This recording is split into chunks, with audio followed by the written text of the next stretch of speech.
How's it going, everybody? And welcome back to the FireStorm podcast, the first of multiple in a wave of album reviews we are expecting to do coming soon, coming this year.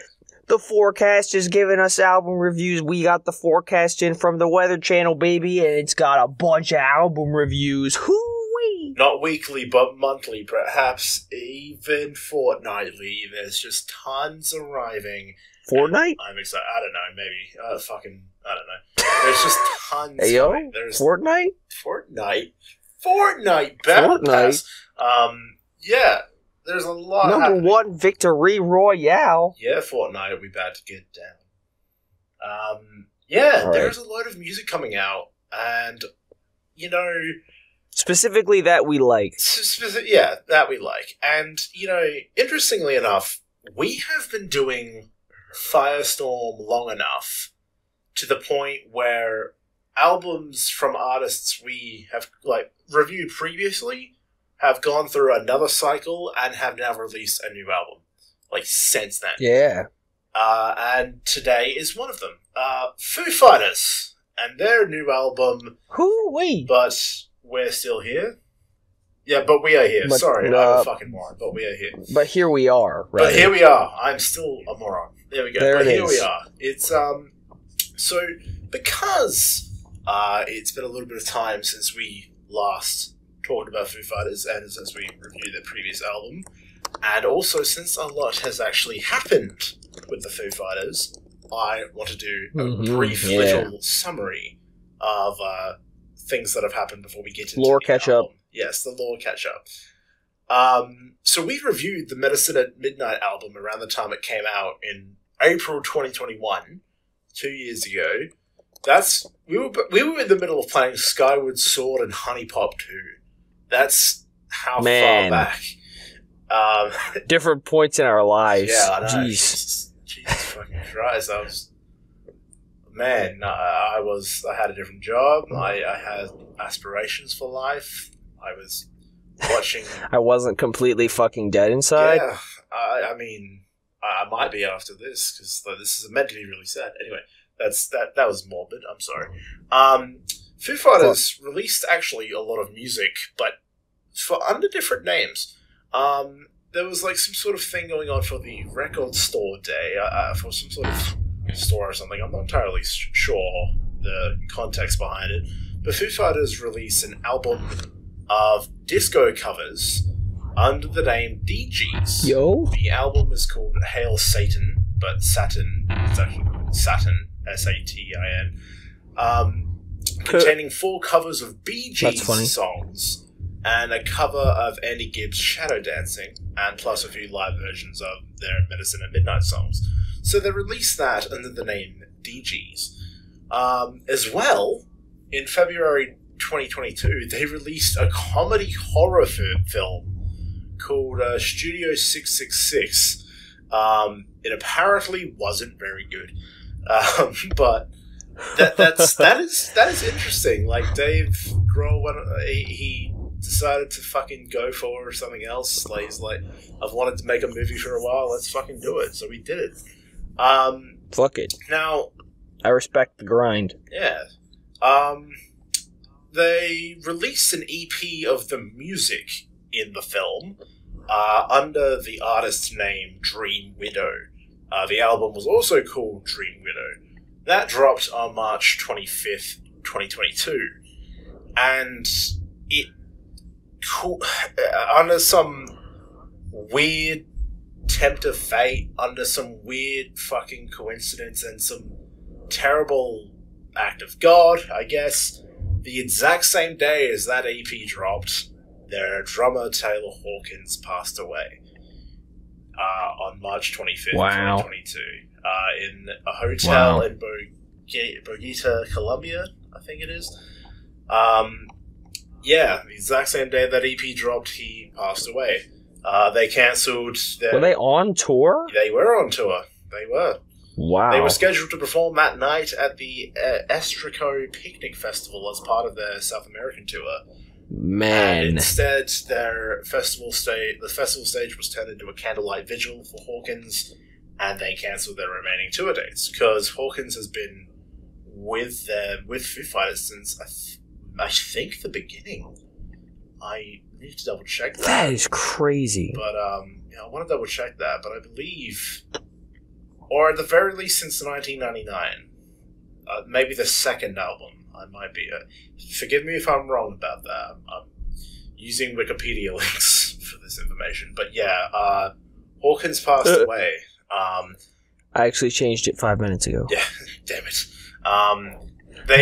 They did a little tribute concert for him in September at Wembley Stadium in London and the Kia Forum in Los Angeles, and they had a man named Josh Freese, who's been a drummer for different tours and stuff like that for different artists. He joined. He performed the drumming for those two concerts, and later is confirmed to join the band and as the replacement drummer. And a nice act. Wow. Shane Hawkins, the 16-year-old son of Taylor Hawkins, was brought on to play the drums for the song "My Hero" at Wembley Stadium, which is that's nice. That's awesome. That's amazing. Yeah. So, their new album, it was announced in April. David Grohl, famously lead singer, top dude. My brother wishes he was his husband. My brother literally loves David Grohl with everything, and he is an awesome guy. David Grohl is fucking cool. He famously was the drummer for Nirvana during his time with Nirvana, and I believe he's been doing drumming the most. I might be wrong about that, but drumming is one of his first instruments, as far as I believe. And he has done the drums for But Here We Are. This was before Josh joined them.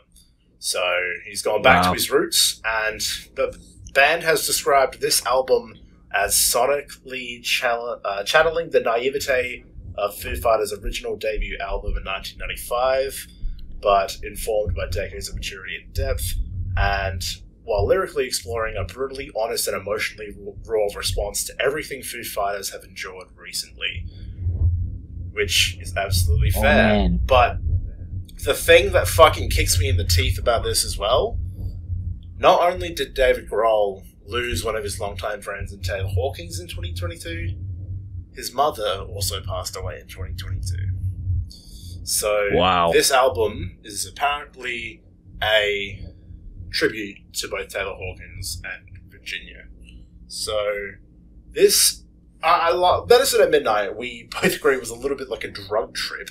It was very interesting, and I still actively listen to Holding Poison, and I literally was listening to the other songs today. Holding Poison, and let me find it. One of the other songs I still actively listen to because they're actually some of my favorites now. Where is it? Holding Poison and Making a Fire, of course. There it is. So I am keen for this, but it is going to be a very emotional album from what I've heard. So, based on that, yeah. We're in for a completely different type of ride. Yes, exactly.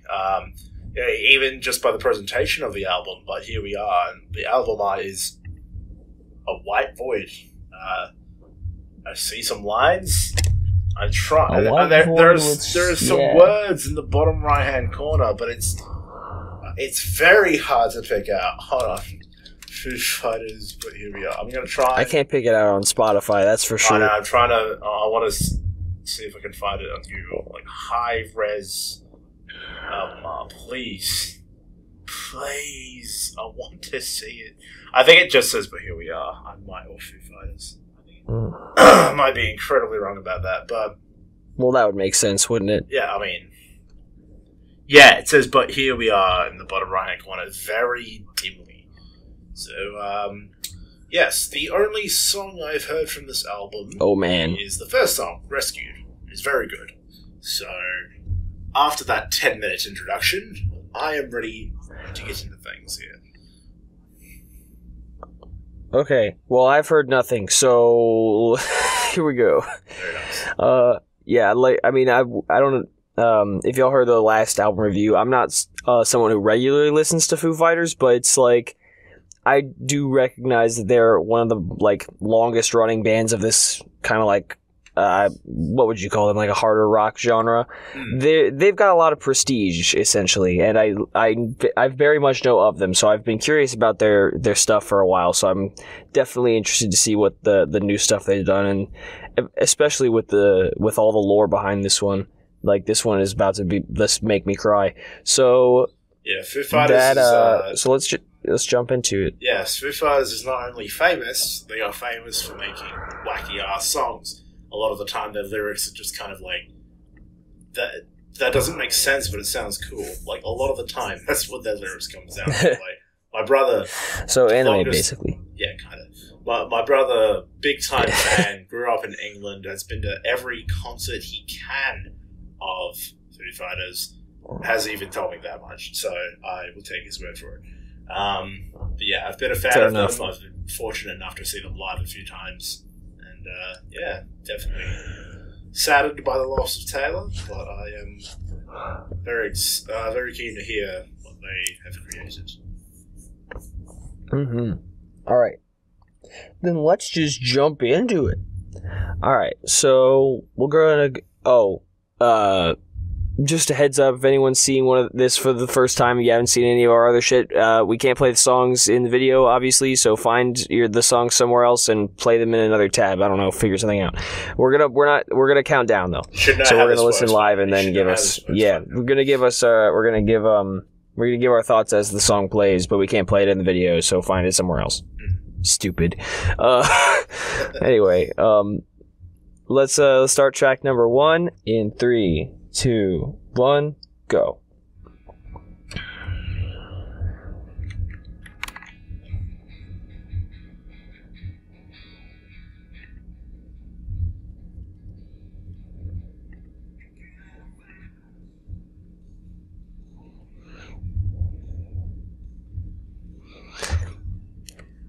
This sounds like the same guitar tones that was used a lot in the last album too. Well, that's fair.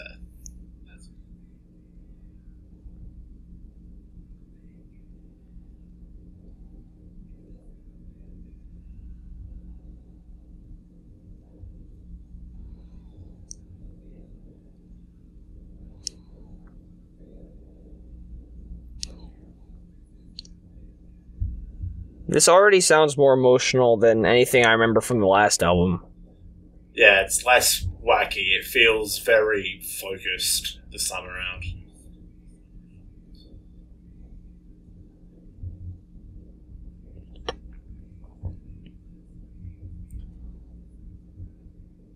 Love that. Happy Pride Month. Yeah, exactly. Yeah, true. Love that.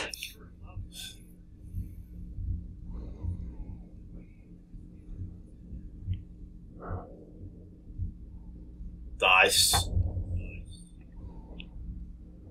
Cowabunga. Alright.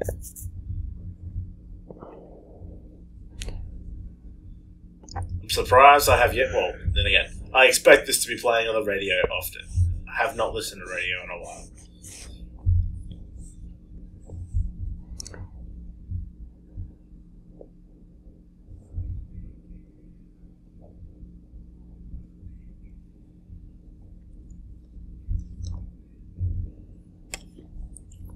You tell me. How should I fucking know? I wasn't there. I kind of am.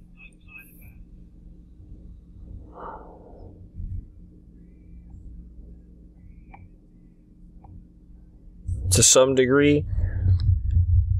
To what degree? You have to wear clothes at least. Yeah. Fair enough.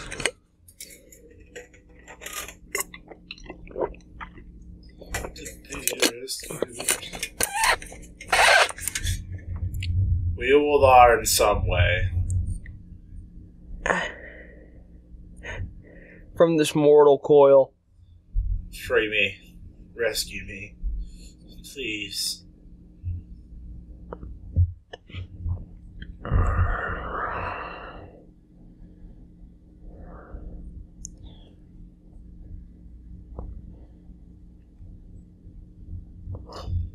This would be so good live. I can imagine it. It's one thing Foo Fighters always... Actually, now that you say that, yeah. Yeah, like, it's one thing they always excel at. It's just taking a song to the next level when performing live. And this just feels like a perfect song for that.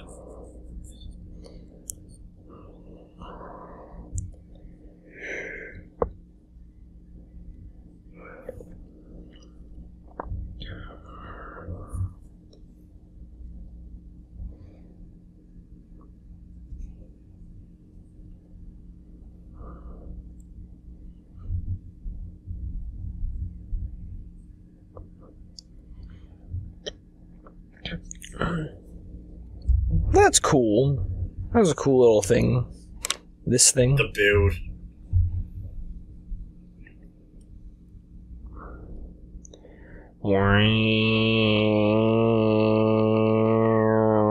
I love that.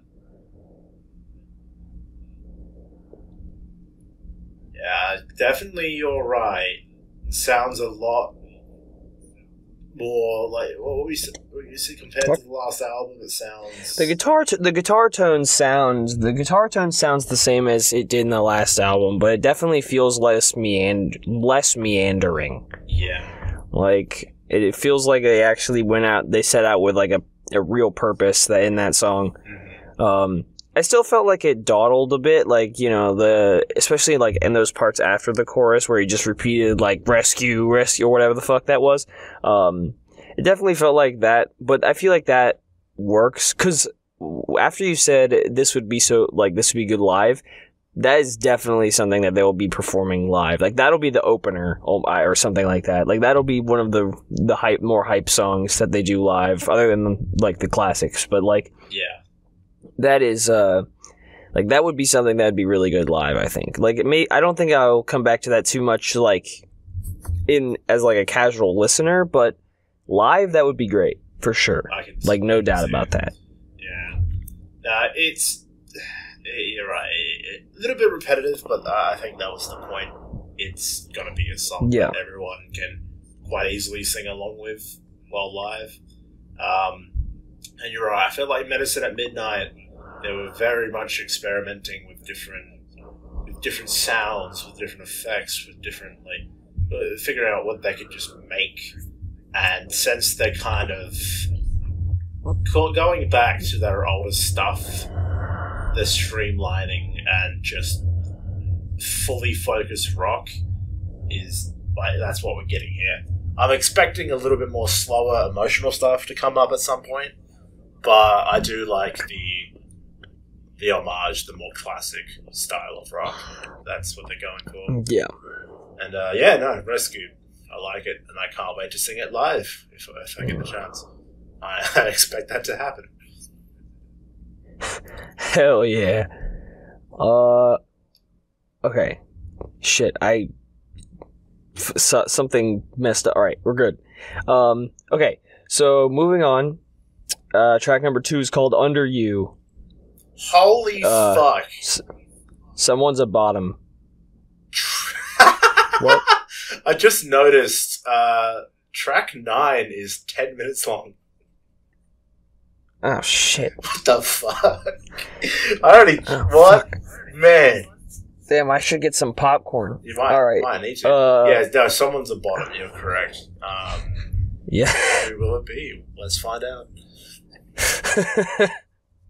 Okay, a complete tangent. A friend of mine sent me this link to, like, one of those random fucking, like, what are you?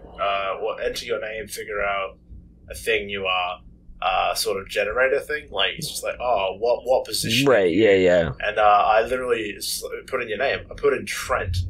And then apparently Trent, just by itself, is a pillow princess. That means I'm the ultimate bottom, apparently. So that sucks. The fuck? That sucks cock. And even, no, that just means you get dominated by a hot mommy. Yeah, I suppose. If I must, I'll just take it. If you have to look, you just got to look at it that way. Yeah, I'll try to. whenever I'd be a hot dummy mummy. Which would probably be done. But a man can dream. I will never say never. Okay. Alright. Awesome. Track. Alright, we're reviewing an album. Come on, this is serious business. Sorry. Okay. Alright. Track number 2, we're playing in 3, 2, 1, go. Whoa.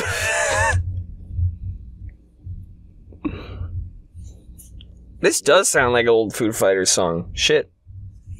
Whoa. Jesus. Damn, your Fitbit going This crazy. really sounds like an old Foo Fighters song. Oh my god. It really does.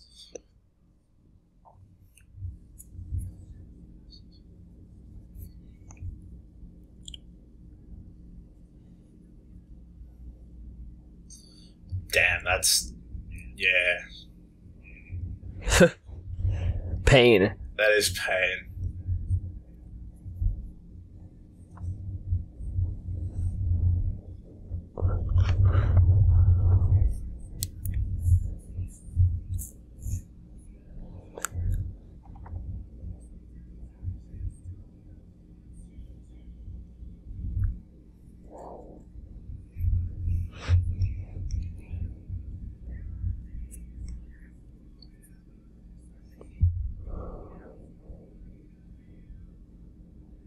Who? Damn, there are days I can't remember, there are days that last forever. Fuck. That is real. That's some good shit. That's real. Real.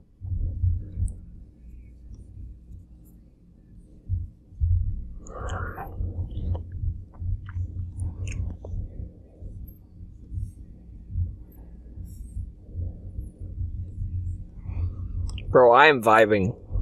This is a vibe. A sad vibe, because it makes me think of everything, but it's a good vibe at the same time.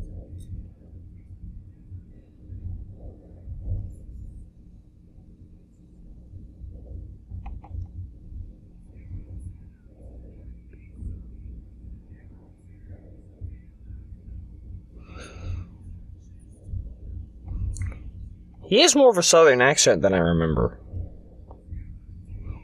He's letting it out. He's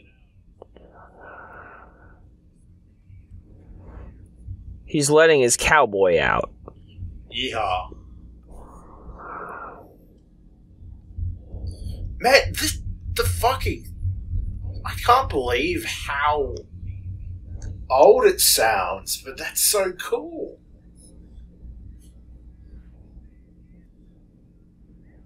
It definitely sounds better, like mix-wise, and just it definitely sounds better, but it does sound like an old Foo Fighters song, which is really cool. The fact they can just turn it back like that.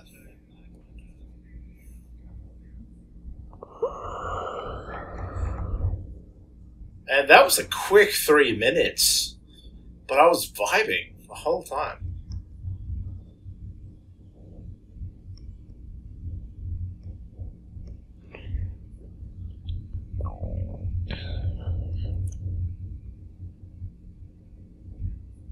This is a cute little song. I like it.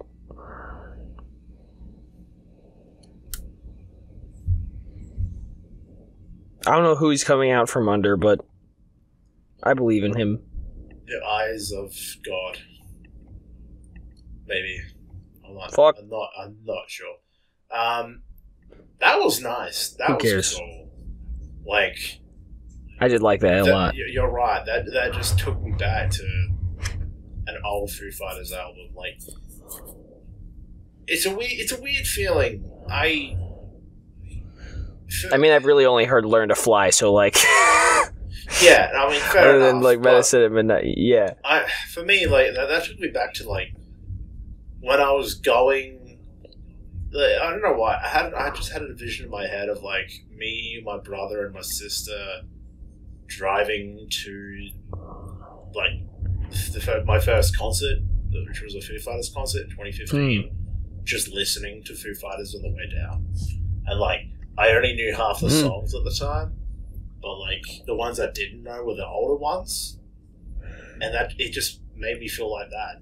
I was just there.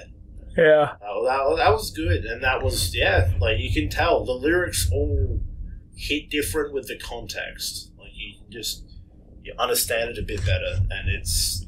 Shit. Yeah, it is nice. It's very good. It's a very good homage. Yeah. Yeah, that was nice. I don't know, like... I think there's something to be said about, like...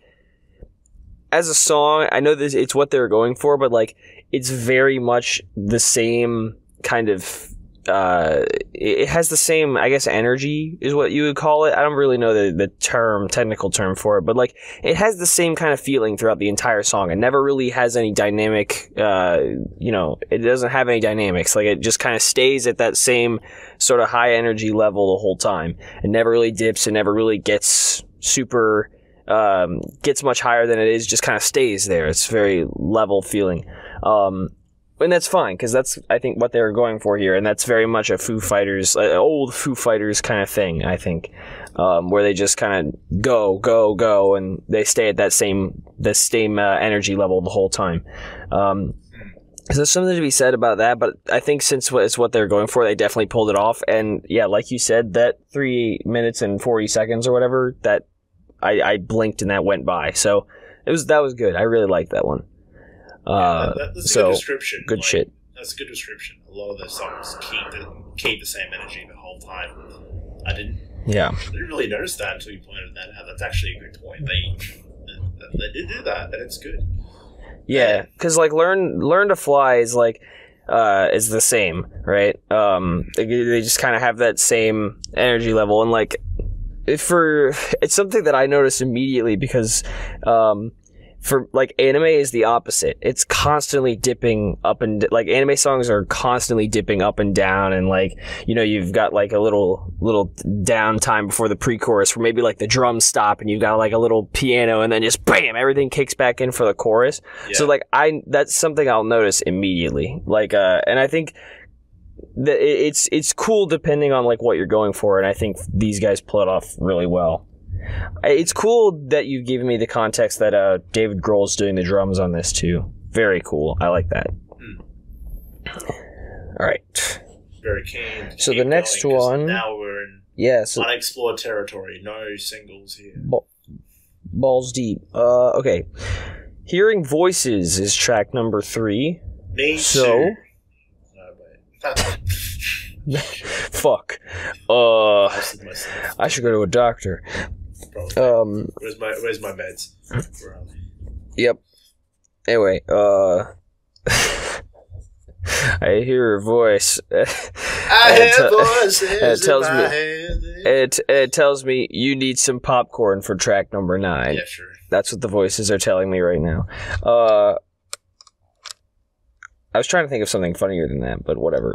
It's like 6:30 in the morning. Anyway, give me a fucking break here. So, all right, track number. Let's jump in. We're playing track number 3 in 3, 2, 1, go. Hey, a voice. That about that. What's the song? I forget the song. Fuck about that.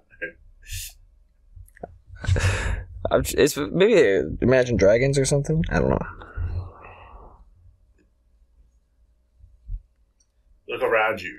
Imagine Dragons. I'm kind of vibing already. Damn, Dave's got such a good voice.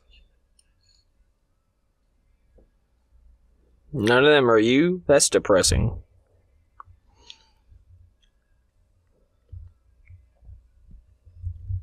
Well, why not?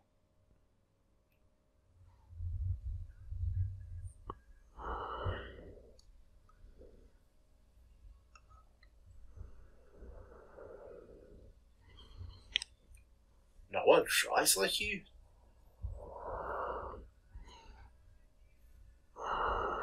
Interesting.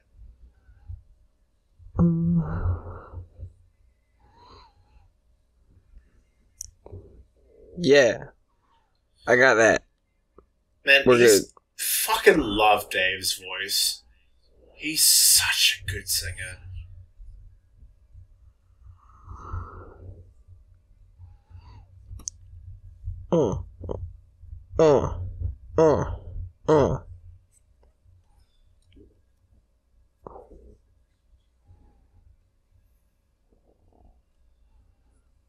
This is a hard song to describe, but I am fucking vibing. It just sounds so cool.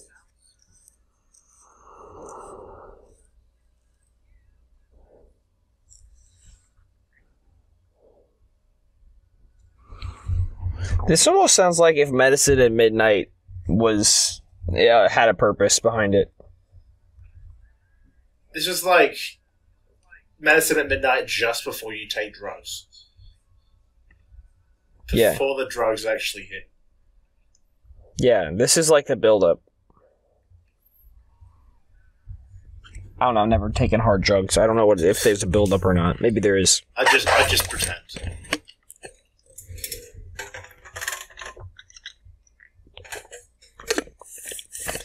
See, if I were taking hard drugs, I'd probably be hearing voices for real. Yeah, probably. Apparently you can see sounds, too. I've been seeing spiders. They're crawling on the walls. Apparently you can see sounds, too. That'd kind of go hard. Understand music in a different way. Yeah.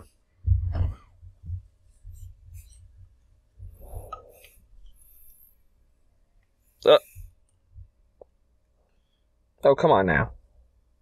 Oh, wait. What?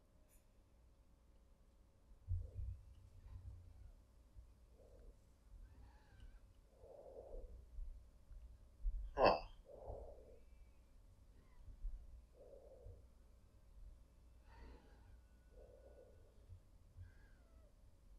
Whoa. That was wacky. Strange transition. Fuck. Man.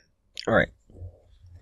You know what? I like that. That was a very interesting vibe. It was like it almost felt like a psychedelic rock sort of thing that they went for there, but I think they achieved it.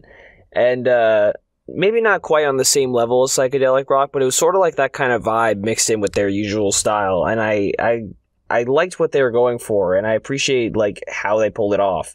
So good stuff. Like the way they mixed together the weird, almost phased out sounding. It sounded like there were a phaser or something on it, but on the guitars that kind of like gave it the weird vibe mixed in with like the really nice, floaty, airy vocal melody. I liked that. That was great. Good stuff. I really liked that. Like, it just sounded so cool. Like, it's a weird thing. It's hard to describe. Like, I like the way he started off like quiet, and then he went back to quiet at the very end when it had that interesting transition. Like, I imagine myself like listening to that song. If I were to listen to that, it would have to be like at a dramatic moment. Like I'm walking through a forest just as it's like at dusk. Like it was all dramatic and like shit like that. It was, again, repetitive, but I feel like that's what we're getting here. I feel like the album, each song is going to tell a different part of this life, of a chapter of the band's life with Taylor or with David's mother.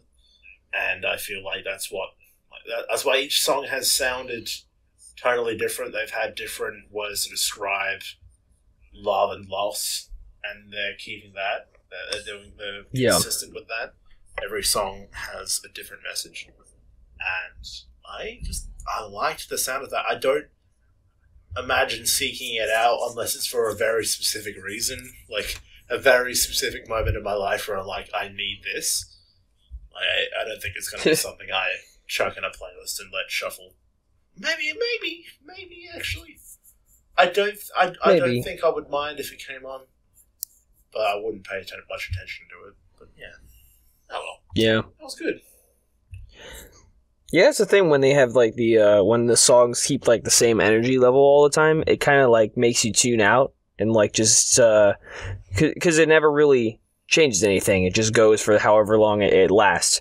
So it's like when it has that same energy level the whole song, you just kind of like zone out and like the song is just like part of your world, you know, and like it never really changes. It just like becomes, it just like phases into your senses. I don't know how to describe it, but you know what I mean. Like it just is there. Yeah, it's part of you. Yeah. So you would be like that for the first 3 minutes, 20 seconds, and in the last 20 seconds, you would snap back to reality. Like that's what? Or that's the moment when the drugs hit. For real, true. The drugs hit, and you're like, right. Oh fuck, I'm fading. Oh fuck. Here we go. All right. We have the title track up next. Oh my god. Yeah, track number 4 is called "But Here We Are." So it's this. Wait, it's the fourth longest. Fuck. Well, I was gonna hope it was be the second long. It's the fourth longest song. Whatever. There's a few long songs on this one. Whatever. Doesn't matter who's counting. Anyway, let's play it. Oh fuck. Shit, you're right.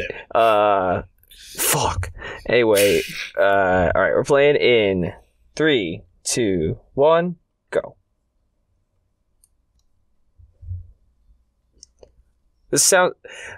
I hear a voice in my head, like a Limp Bizkit song.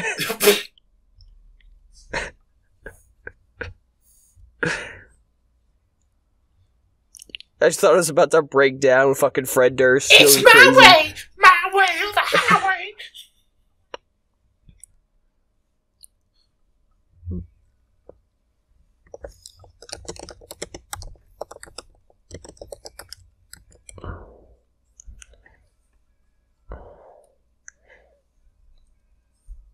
Hands up, no hands down! Okay. That was perfect.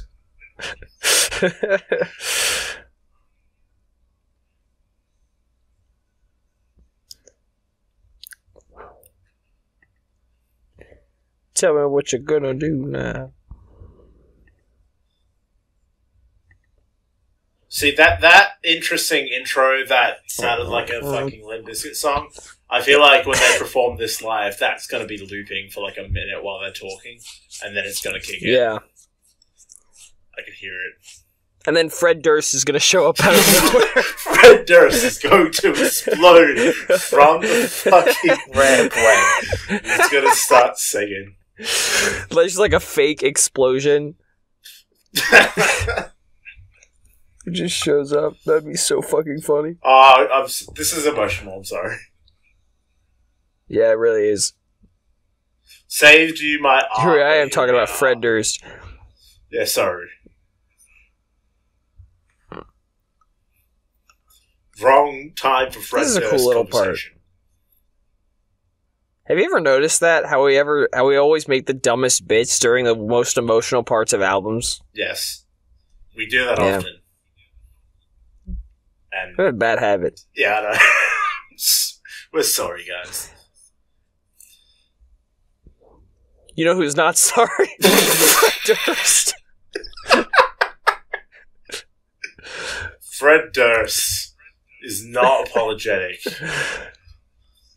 He doesn't care what you think. Probably. I don't know. Maybe he does. Room in the back with the dad vibe. Now everybody bounce with the franchise. Come on. Keep rolling, rolling, rolling.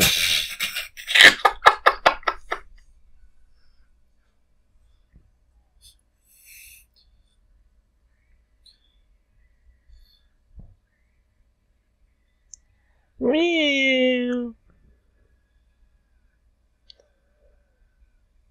Whoa. I feel like this album... Oh, it's building.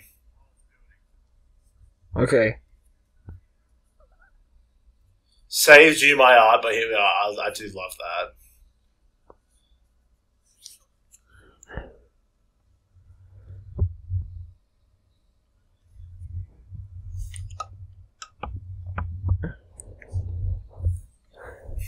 Guitar solo!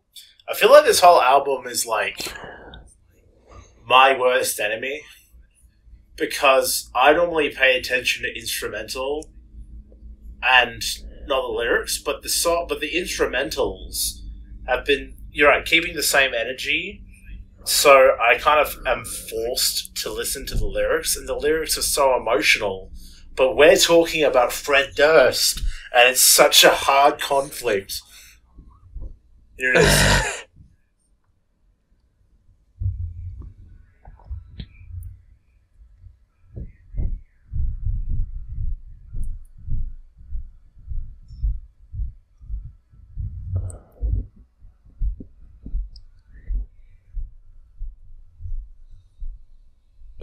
Another one. A 2-for-1 guitar solo. Love that. You don't hear enough guitar solos nowadays. Damn whippersnappers. I think, so you know what, this would be a concert closer. Oh, true. Listen to that. Definitely with that intro and with that outro and how emotional the lyrics are, like, I gave you my heart, but here we are. Saved my art, like, saved you my art, but here we are. Like, that's definitely, like, an emotional send-off. Because you can loop the intro, you can continue, make an extended outro. Well, that's a concert closer right there. Yeah, it is. Yeah, no, definitely. Because there ain't no way they're playing the 10-minute one. Oh, well, maybe once. Maybe once or twice. Maybe. Yeah. I feel like the 10-minute one's going to be a lot of, like, just describing feelings. And I'm here for that. It's going to happen. But that was good. That was good. Like, yeah. Aside from Fred Durst bursting out of the stage in the middle to interrupt and sing. Hands up, now hands down! Yeah, just like, aside from him rudely interrupting to sing Rolling, like, that was actually really good. Like, I appreciate that. Like, I definitely... Yeah. Again, same with the other few songs. It's got very repetitive lyrics and very, like, repeating instrumental, but it still had a cool vibe. It still had its own identity, which that was one thing getting into with other albums. Like, it's hard to know sometimes what songs come from what albums, but you could easily show this to a Foo Fighters fan and they would think, is this from an older album? But then trick them and be like, no, it's from the brand new album. Whereas Medicine at Midnight was just so wacky. Like, that's very identifiable by itself. But yeah, with everything that's happened, you know this, like, what's going into this album, what's going on, why it sounds the way it does. And I've liked every song so far. Like, there hasn't been a downer yet. Yeah, no, all the songs have been good so far.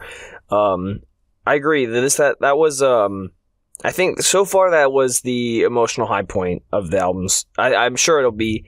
I'm sure the 10-minute one's got something in store, but like, that was cool. I'm admittedly the style where they get a little, I don't know if you call it David Grohl's style, but like, just that when he really strains his voice and it almost sounds like he's just screaming instead of singing. Like, that kind of turns me off a little bit personally as, like, a casual listener, but I do think there's absolutely a market for it, and it definitely feels like old rock, like classic rock.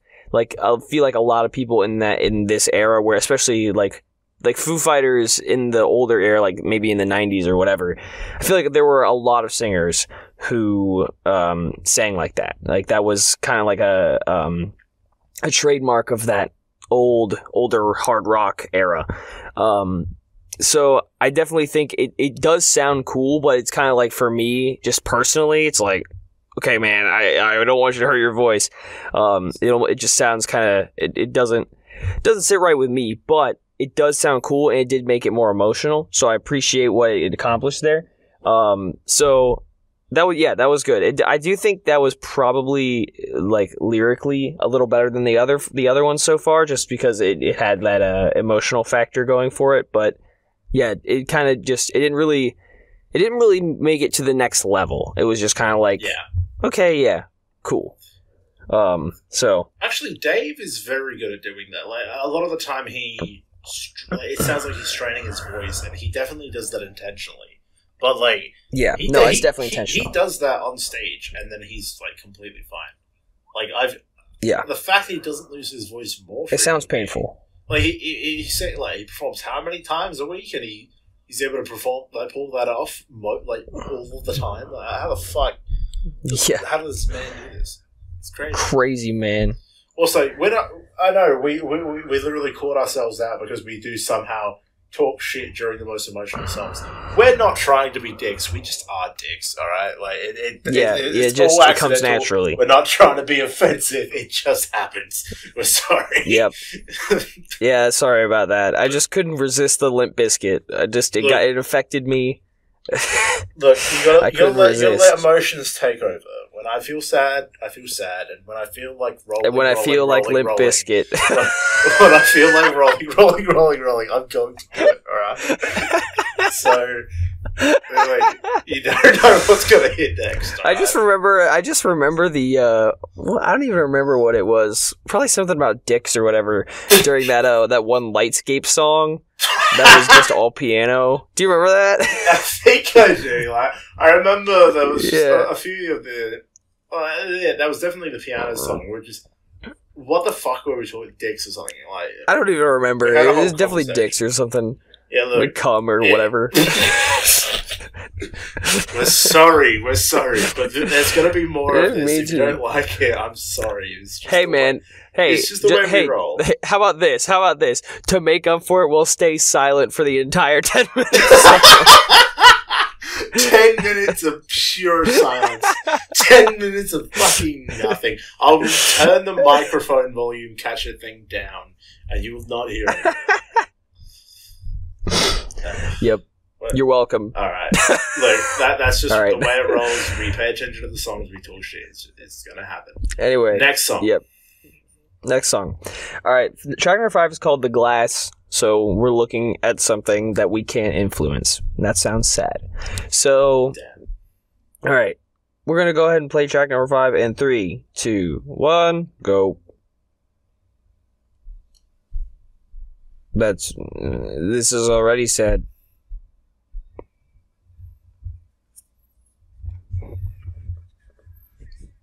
Damn.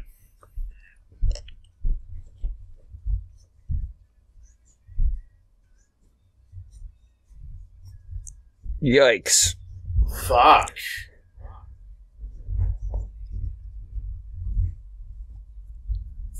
That hurts, bro. Fuck.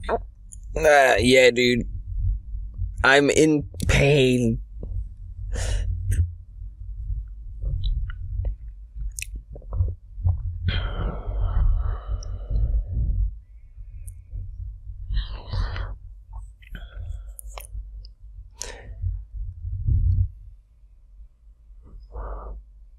I don't know. How could it be? Oh, bro. There's something between us, man. Oh, no.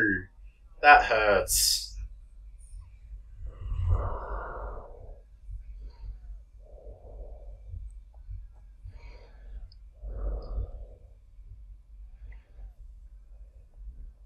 Oh, and then you fill that in with the song title. Oh.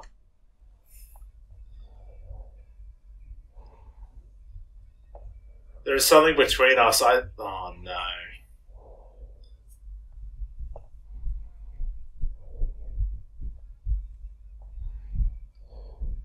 Yep. Fuck. Oh, man. I mean, if none of the songs before... This is what we signed up for. Yeah, exactly. If none of the songs before epitomized what it meant to lose someone, this just slaps you in the face with it. Like, this is... Yeah, the feeling.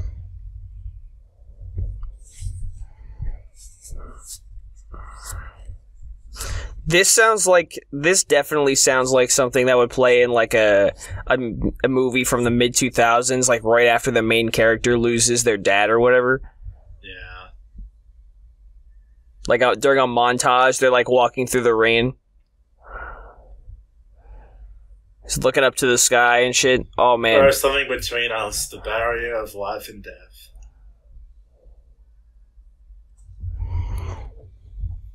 The glass. Oh.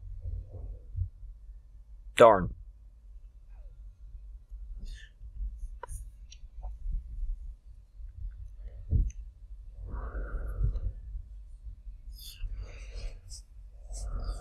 This is the song that plays in the middle of the concert where everyone's lit a fucking light.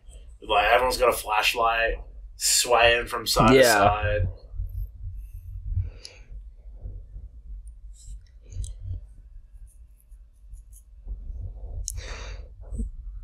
I can see my brother crying to this. Maybe he is right now. I'll message him. Bro, how about that? How about the glass? Oh, he said it. I thought he was going to blue ball us. You know, one thing Foo Fighters are experts at is, like, a lot of the time, well, especially with like other bands, when you hear a song that starts off slow like that, a lot of the time it continues that energy, that continues being slow and sad and like quiet. But Foo Fighters are really good at starting there, picking the energy up, but you still feel sad. Like, the instrumental picks up, but it's the same. That definitely lyrics. happened there. Like, and that's what I felt. Like, I felt like the song picked up, but it was somehow they're still the same vibe. And yeah, man, they're fucking good at that. That hit different. Like, that hit the most different out of all the songs so far for me. Yeah, that was it, because that was immediately, like, from the very beginning, that was just very sad feeling. Just had this very melancholic vibe to it. So yeah, I agree, like 100%. Like, that was like, the way they did that is very impressive. So I mean, like, someone out there, like, right now is crying to that song. Maybe multiple people even. I've just messaged like my brother 12. to see if it's him. Yeah, maybe. But yeah. So I mean, yeah, good. That was definitely like a level, like a sadness level above the others so far. Just the way, I guess the composition, I'm not sure exactly what it was, but just even from the very beginning, there was just this sad, melancholic vibe to it, like, and it just kept up throughout the whole song. So man, someone maybe they're the ones that need to be sending out a fucking napkin with their album. Jesus. It's true. I almost want to say something which we're meant to be bigger than and past now, but I kind of want to. You know what I'm going to say. He knows what I'm going to say. Yeah. This is how you do a sad emotional album. Yeah. This is how you do it. Like, this is... That... I'm not saying names. I'm fucking... Oh man! This is how you do a sad emotional album, dude! Right? I'm gonna cry, bro. Holy shit! Hold back. Oh my god! Fuck. Oh man! Oh man! All right. Hey, let's face it. Here on FireStorm, we're not bigger than anything. We are too stupid for that. But we're still not going to say it. No. Out of respect. No, sorry for any of those listening that don't get it. I'm sorry, you're not going to get it. It's. I needed to point that out. No one will get it. I needed to point that out. I listened to that whole song and all I could think of. God, the loss. Nothing can compare. That's a bygone era. That the evidence has been erased. Nothing of that exists. A bygone era that ended a month ago. Yeah, true. It's gone. It's gone. Don't worry about it. Anyway. Next track. Okay, track number 6 is called Nothing at All. So if you weren't crying yet, prepare for it. So we're going to play track number 6 in 3, 2, 1, go. Fred Durst is back. Interesting. This sounds like it would be like a Sum 41 song. Never mind. It's like high school drama TV show. Yeah. This is definitely a High School Musical theme. 100%.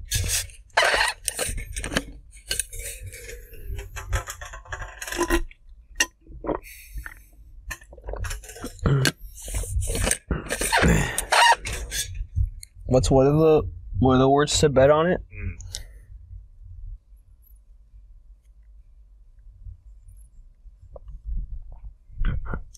Have you ever seen someone you should have held close?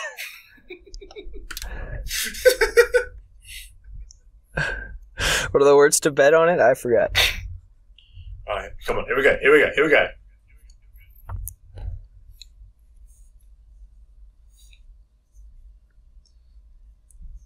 Whoa. Yeah, here we go.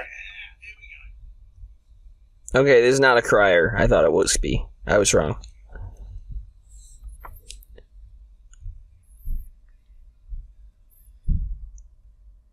Damn, they're so good at just dropping it down immediately. You don't need a long transition. They just fucking do it.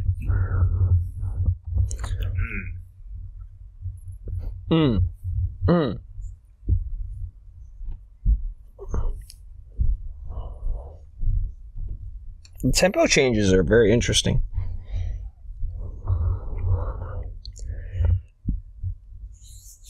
That's an interesting rhyme. Wouldn't it be dangerous if nothing was stranded us?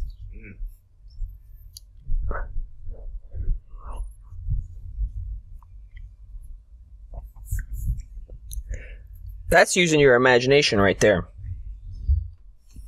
He's been in the game long enough to know yeah. what rhymes and what doesn't. Orange. Porridge. Orange and porridge. Eminem would be proud. Thank you, Eminem. Appreciate it. And also thank you to M&M's, the candy. Unrelated. But thank you. You're delicious. Make you peanut M&M. They give you too much. They had pretzel M&Ms. Those shits are good. They have that limited for a while here. I have had it before. It's pretty good.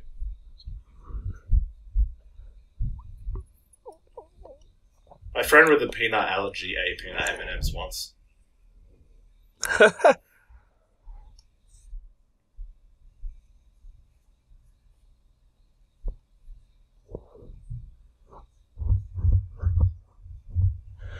Damn.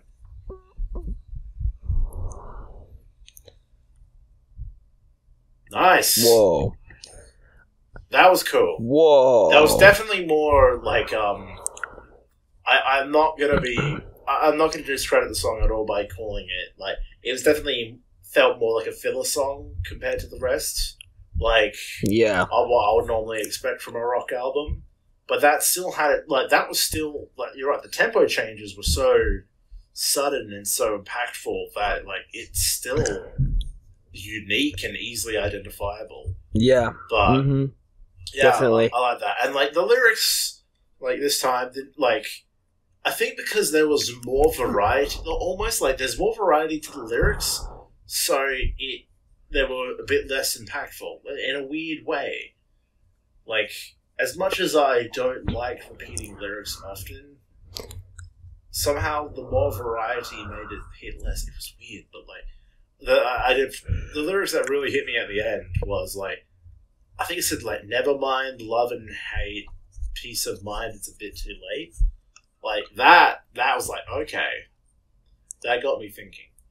The rest of it was that was good though. Like, shit. Yeah, lyrically very repetitive, but yeah, not bad at all. It was definitely the tempo changes felt ambitious, so I appreciate it. It feels like that was another one of those songs I was trying to recapture the old Foo Fighters stuff. Because that felt very like I felt very much like something they would do in that like 90s era. Not that I know, I wasn't alive, but the point is, like, that felt kind of strange. And usually when something is strange, I'm like, well, it's probably because it's older than me. So there we go.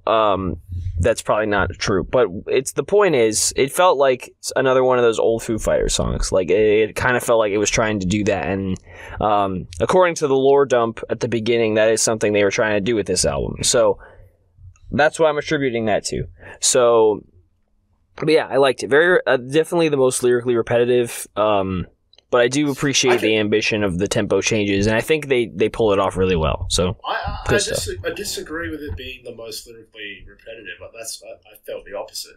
Like the chorus, definitely, like nothing at all. Like, yeah, he kept saying that a ton, but like during the what the fuck are they called? Bridges, the verses were much more varied and like interesting compared to the other songs here. But like the chorus, I just think it'll have the least amount of lyrics out of all of the songs so far. That's fair.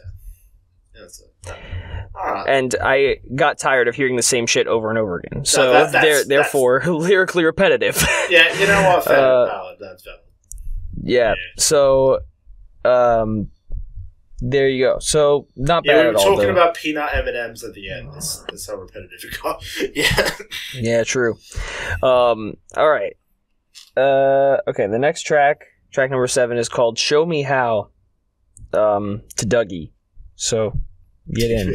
All right.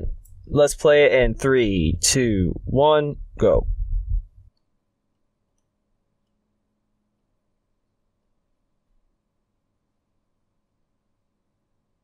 I'm back under the stars.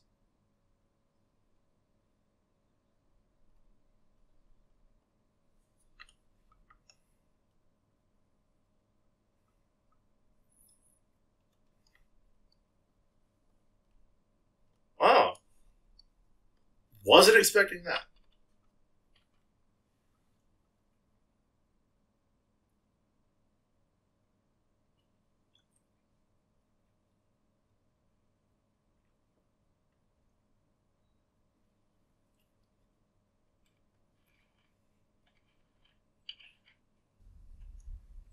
Who's the lovely lady doing the backups on this? I'll tell you at the end.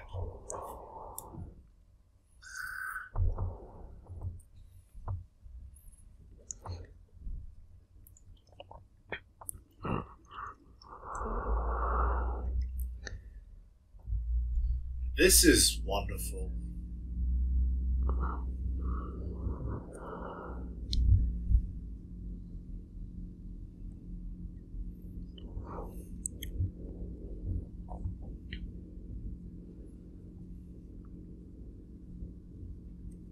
Whoa.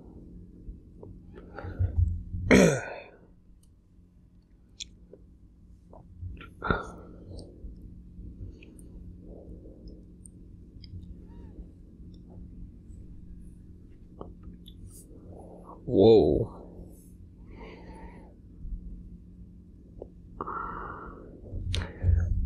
Wait. This is so nice. Sad, but nice.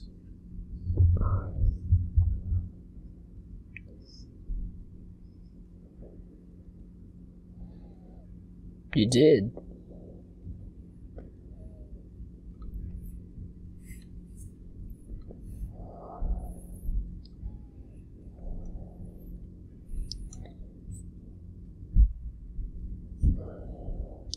Wait. There we go. So rude. It's alright. Burps gotta happen when they gotta happen. Even in the middle of a very sad song.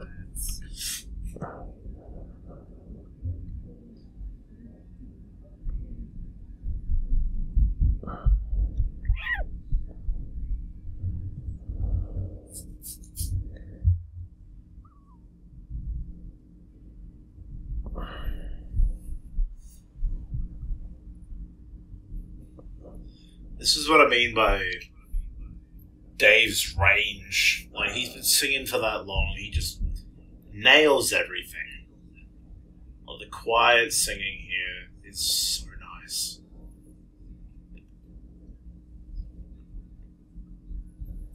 The harmonizing is wonderful.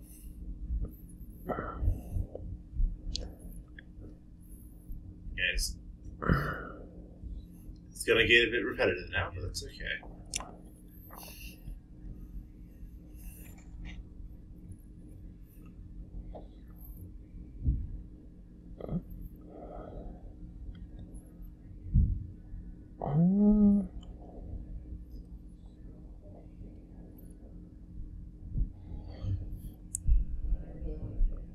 It's almost like you want to kind of sing along a little bit. Oh, at least I do.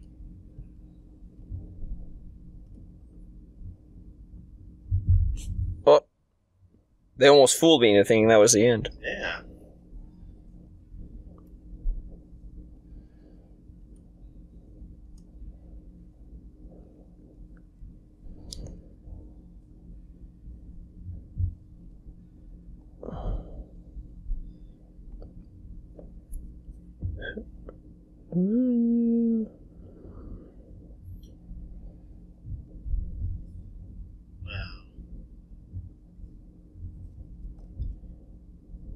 That hit different compared to... Oh, that's the end? Okay, great. Yeah, that's fair. Sorry, I was busy doing my daily routine of going through my For You page on Twitter and liking a bunch of art of anime girls. I wasn't paying attention. Just kidding, I was paying attention. That's alright. For those curious, and for you guys, that female singer was Dave Grohl's 17-year-old daughter, Violet Grohl. That's cute! Oh, that's really cute. Yeah, that was him and his daughter. That's adorable. That was... That's very cute. Yeah, I read that, and I was like, okay, because I didn't know how old she was either, so I was like, is it going to be like a kid? Is it like, and then I heard that, I'm like, oh shit, she's really good. So then I looked it up, adorable. Like, yes, that was, there you go. I fucking love that. That made the song better for me. I like that. Yeah, that was I almost, I don't know what this says about the song, but I did actually almost immediately zone out. Like I just became the song, and the song became me. Like that was a very good, soft, very good change of pace for the album for sure. I think if we had actually listened to them back to back, going from nothing at all to that would have been a little jarring. But I can't complain about either one really. Like that was, especially that last one. It just integrated into my soul immediately. It's so weird. So it was great. I did like it. I don't know if I'll come back to it much, but yeah, it was very good. I feel like I will come back to it when I want to feel emotional, like a lot of these songs. Like, the first few songs I added to just my chop favorite playlist and my rock playlist, but Like, I feel like it's weird. The Glass was so good. Nothing at all was very just repetitive. And then Show Me How knocked it out of the park with something completely different and, like, very cute, very emotional. Like, Nothing at All has really become Nothing at All in my brain compared to The Glass and Show Me How. Like, just being stuck in the middle there. Like, that was awesome. That was wonderful. I want to listen to that again almost, but we have to continue, especially because we're one track away from the long one. So, oh boy, see how this goes. But yeah, no, that was awesome. Yeah, I really like that being Dave Grohl's daughter. That's very cute. I like that. I think wouldn't you say, like, that's one, like, dream for some musicians of, like, getting to the point where they're able to just sing a song with a family member or their kid. Oh god, yeah. Like, that's awesome. I don't remember what song it was, but I remember seeing a cover from Jonathan Young that featured his dad.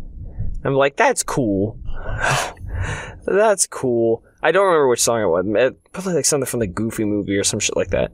But I was like, that's cool. I don't think I would ever have my dad on a song, but like, that's cool. You know what I mean? Like, yeah. It's that's very cool. So fair play. So track number 8 is called Beyond Me, which seems like it's going to be, sounds like another sad one, but God, who knows? They literally all have been sad in some capacity, so that wouldn't shock me. True. Okay. So, okay, there we go. Alright, track number 8, we're playing in 3, 2, 1, go.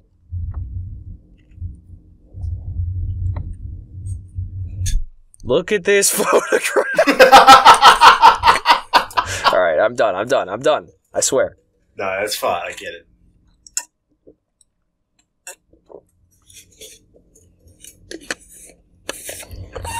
It makes me laugh.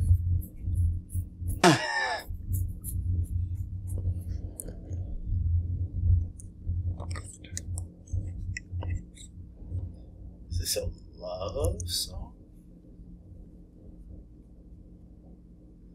I think it is.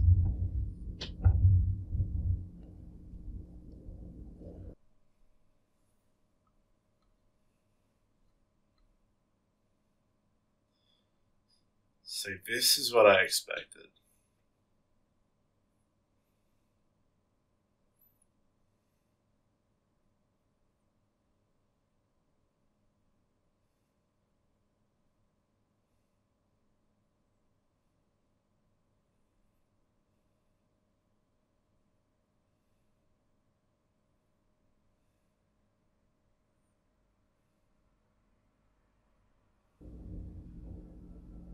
Oh. Damn. I just realized what's happening with this song. Do you know? You're hearing this too, right? I'm not sure. As in there's everything except the drums? Oh, son of a bitch. Yeah. Wow, you got me with that.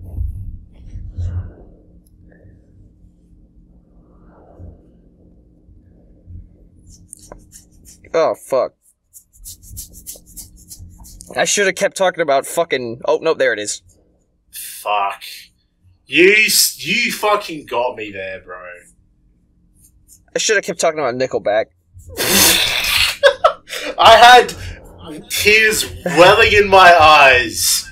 We should have kept talking about Nickelback. God damn it.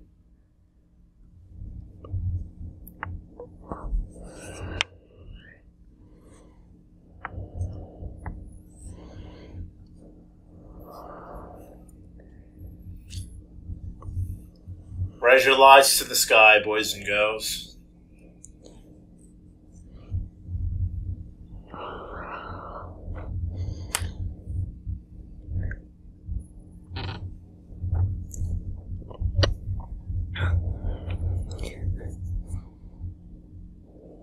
A guitar solo for good measure. Guitar solo for the boys. For the mothers. For the fathers. For the sons and daughters. The brothers and sisters. Aunts and uncles.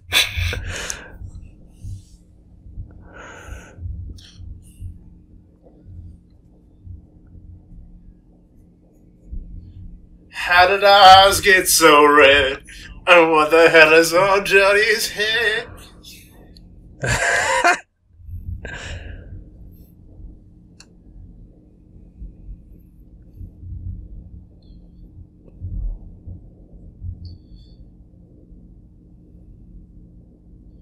Man. Yeah, you son of a bitch. Yeah. You actually got me with I was gonna, I can't believe, I was like, that can't be the only one who's noticing that, right? Yeah, because I was just I was transfixed. I was just focusing, and I was just listening to the lyrics wow, this is this is what I expected, because every other song has been able to keep the tempo up a little bit. But this was the slow song. I was waiting for it to hit, and it finally hit, and I was just sitting there yeah, fuck. Wow, this means a lot. And then you said, there's everything but the drums. And I literally had tears starting to well. I was like, holy shit, you're right. And then it got into it. Then it got into the ending, picked it up. I'm like, okay, you saved me there, song. You saved me from tearing at you. But, you son of a bitch, there's 10 minutes in the next song. I expect a lot to happen. Who the fuck knows? Yeah. We're going to be on a journey. Yeah, that was again, this is par for the course now, but definitely repetitive. But I do appreciate what they did with that. And the themes behind the lyrics are definitely 100% relatable, very sad, very human. So I appreciate that about it. So yeah, this whole album has just been fucking sad. Well, that is what we signed up for. And the fact that he's able to express the emotions of losing a loved one in so many different ways, with so many different songs, I'm sure there's more he wants to do and say. But what they've done is so incredible. Damn. It is impressive for sure. I'm fucking stunned, my bro. And well, you better not be done. We got 15 minutes of songs left. I gotta gulp some water before I listen to this. All right. Well, the track number 9 is called "The Teacher." Apparently, you know what they say, that life is the great teacher. Well, I'm not sure where I was going with that.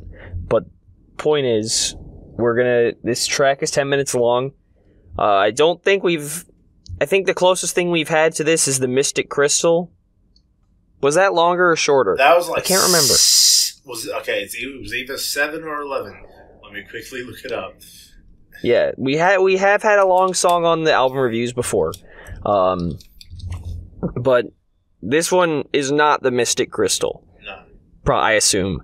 Mystic Crystal was 12 minutes. Shit. Yeah, so the whole ballad. So we have had a song longer than this, but the Mystic Crystal also was a big fucking... It was an entire, adventure of different musical styles and all that other shit, and this is just going to be 10 minutes of sadness, I think.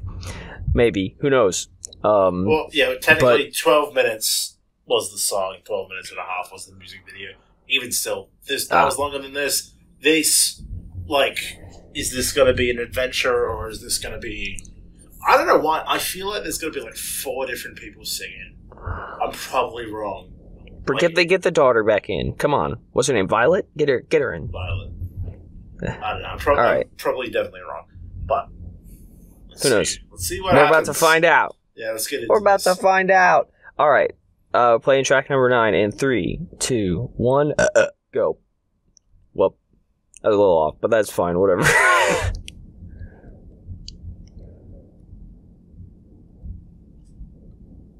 3, 2, 1, burp.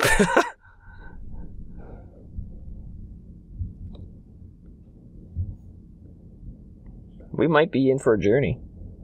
I think we are.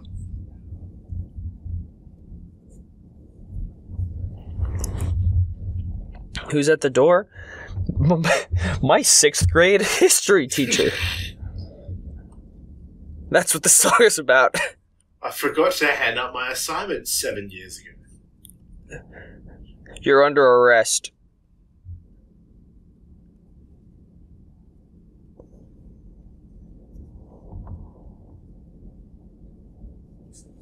I feel like you could. Drugs.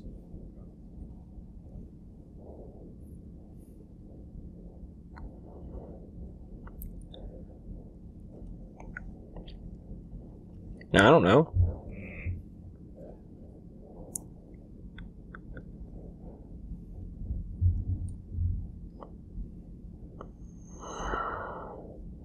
You got some strings happening now? Whoa. Whoa. Chapter 1. That was the prologue.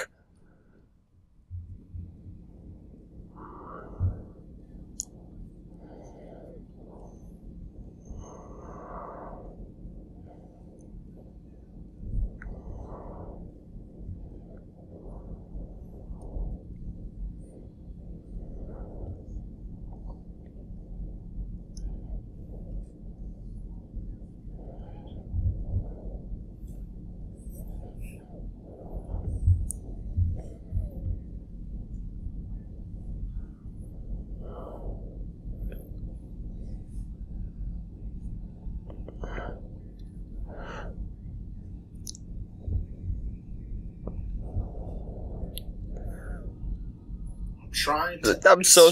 Dude, your voice.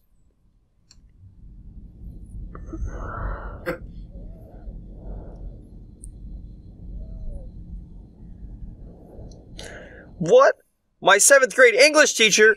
He's back again. I can't believe it. First my history teacher, now you. How do you know where I live?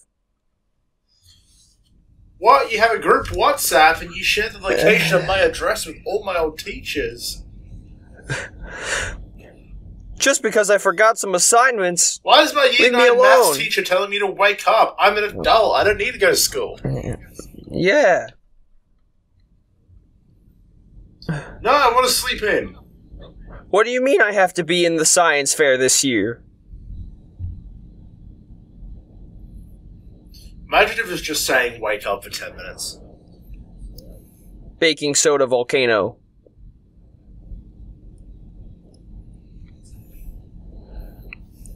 How much longer do we have? 7 minutes?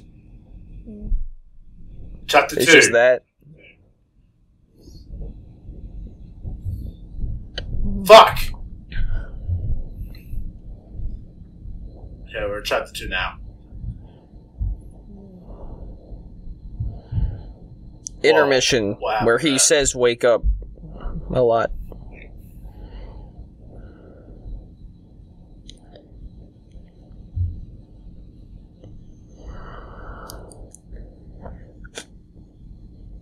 Alright, chill out with the symbols, alright? We're good. No, we got 10 minutes of this.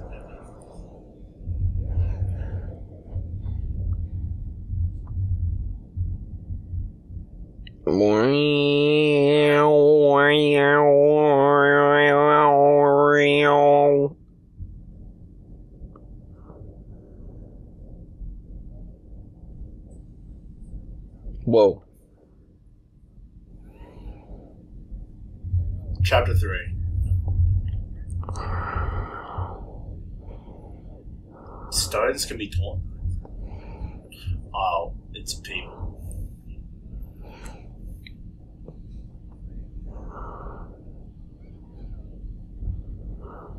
I don't think pork should mourn rhyme, but I get the message.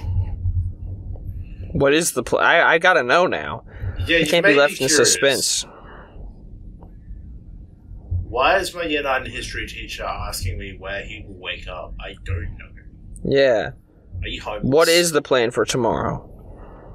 I'm gonna just record FireStorm, go to the gym, and play D&D.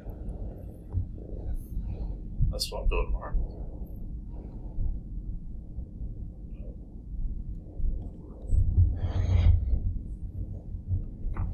Chapter. Oh, by the. Oh, wait, what happened? Still going. Huh? My college physics professor! How did you get here? No, I will not do my physics lab. Leave me alone. I will not drop an apple from a tree. Isaac Newton wasn't a real person! Shut up.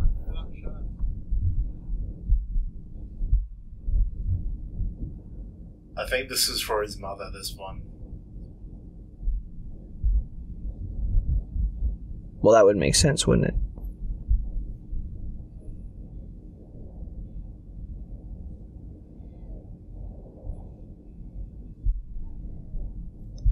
Oh, this is definitely for his mother.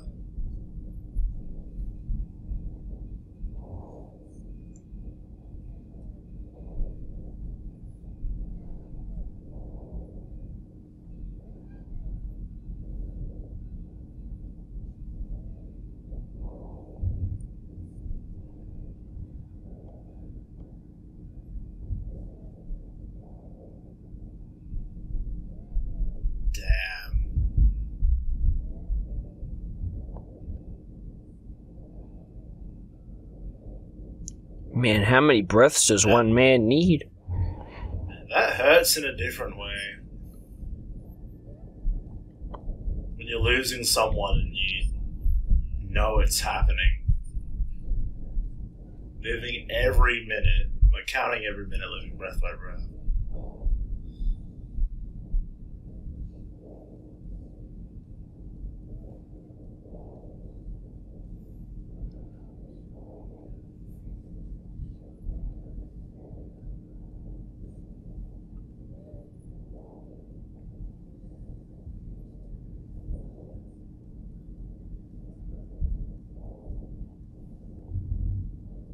Oh.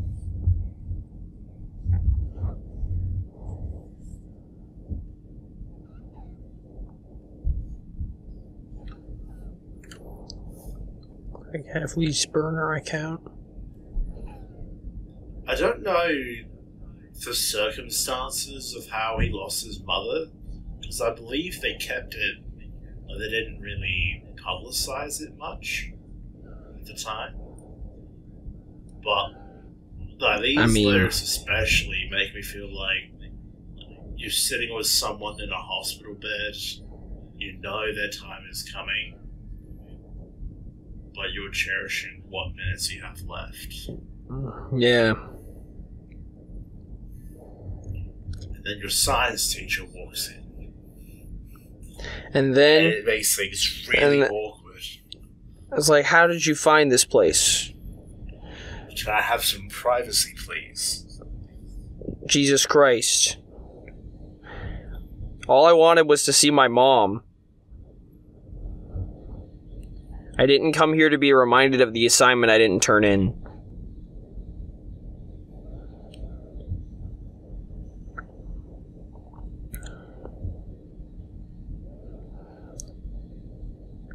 I'm trying to distract myself from the pain.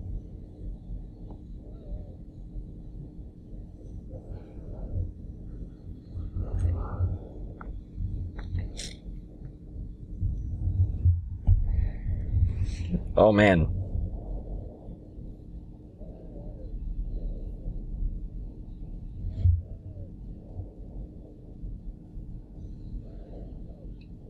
Goodbye.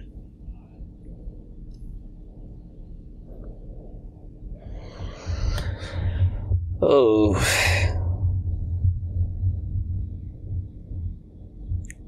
I don't... Oh. Ah, my ears. No, don't do that. Ow. It was fine as it was. It was fine before that. It was fine before that. That was... You could have faded out. That was... I'm definitely looking way too much into it, but that's definitely... I feel like that was like... Yeah, here's an abrupt ending. An abrupt, painful ending to your ears. Like life. Abrupt and painful ending.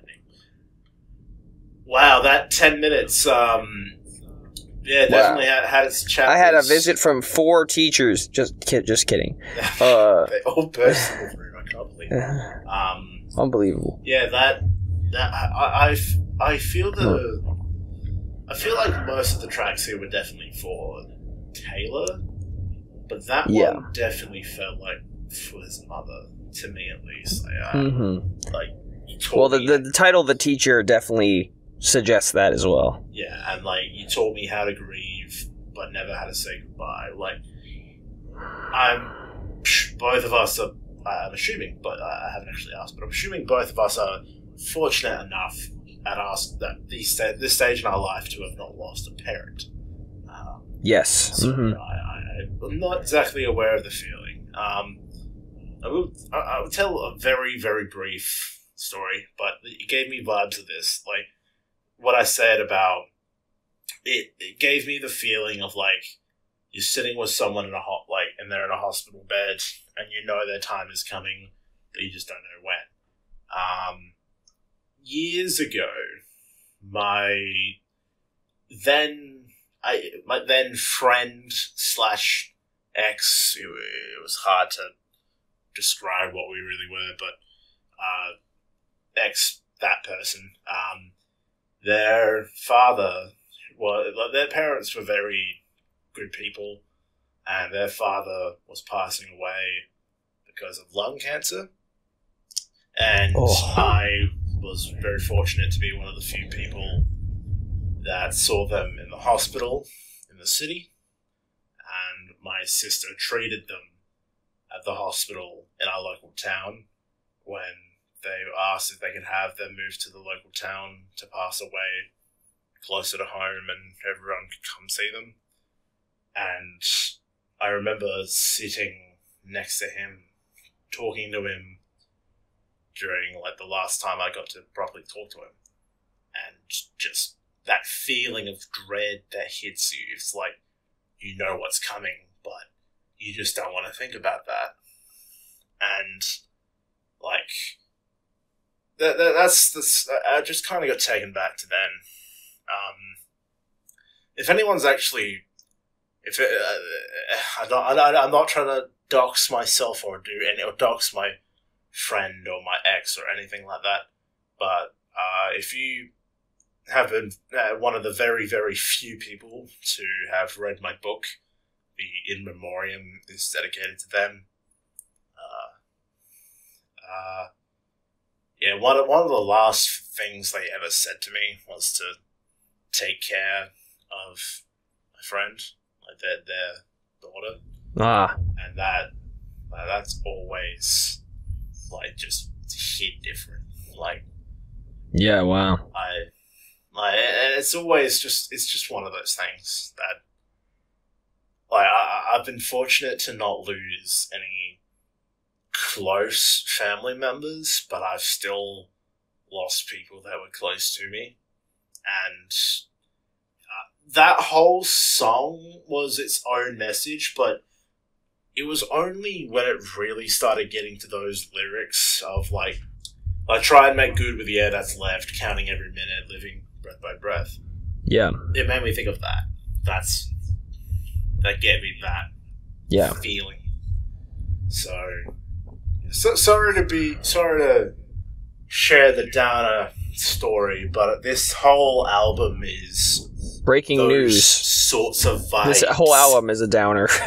Yeah, it's a good album. It's an emotional album, and it conveys love and grief in so many different ways, and it's very impressive and very unique. And I it's sad that like it's like there's always those songs that I know I like, but I purposely avoid them because I don't want to listen to them and feel sad. And, like, right. I reckon, like, the first few songs and the glass, I will listen to. Like, I won't skip because it will make me feel sad, but definitely these last few, I won't be able to purposely put them on. Yeah. Yeah, that was a journey. It wasn't quite the journey of the Mystic Crystal, but it was definitely, like, as an homage to his mother. Like, that was very well done, and I think, like, that, I mean, that last build-up of all the static was definitely a stylistic choice. It was a choice that definitely happened. So, but other than that, like, pretty much the whole song up to that point was, I don't want to say, I don't know if I would call it, like, impressive. I mean, it was good stuff. Like, it was just like the rest of the album. Like, it just felt like very much more, I guess, more of the same, I guess, but it definitely had enough variation. Like, like you mentioned, there were, like, very, very much, like, distinct points, like, I guess chapters almost is the best way to describe it. Like, there were segments. It was divided into different segments very clearly. And that's definitely necessary when you have a 10-minute long track. So I definitely appreciate what they've done. And when you, like, I mean, if you lose your mother like that, like, God, who wouldn't want to put their feelings into a 10-minute song?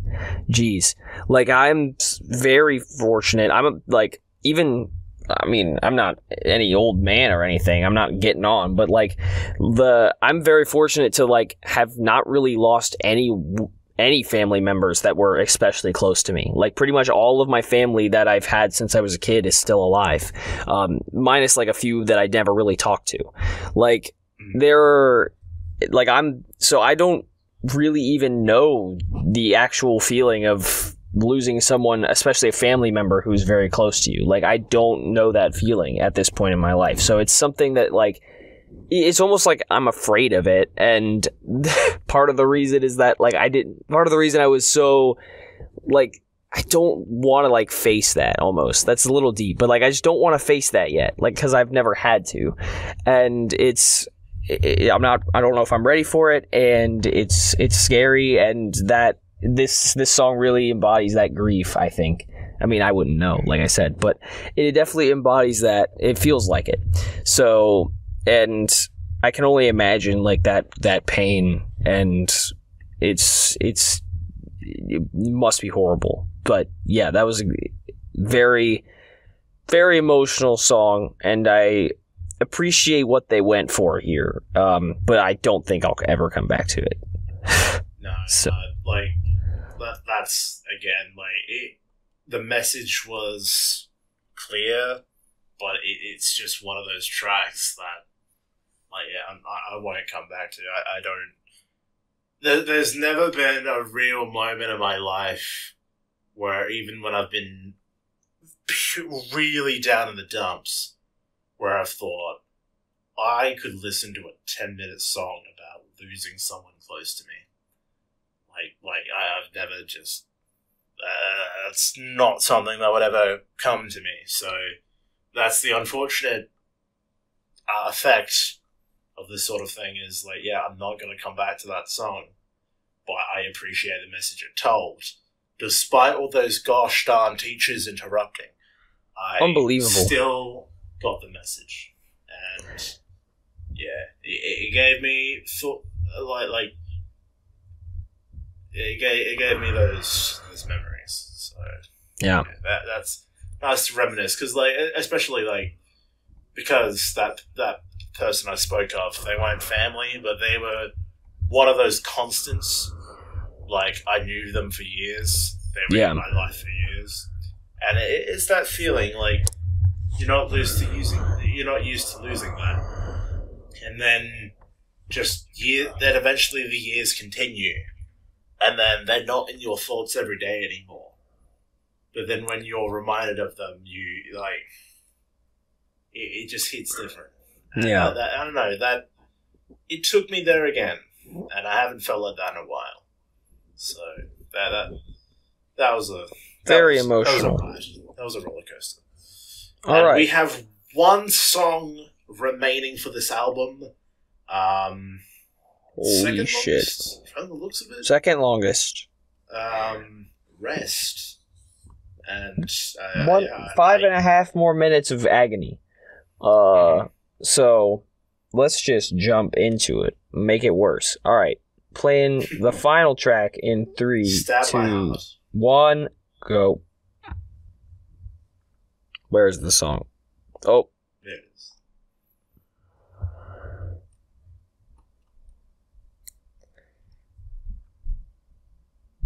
Where is song?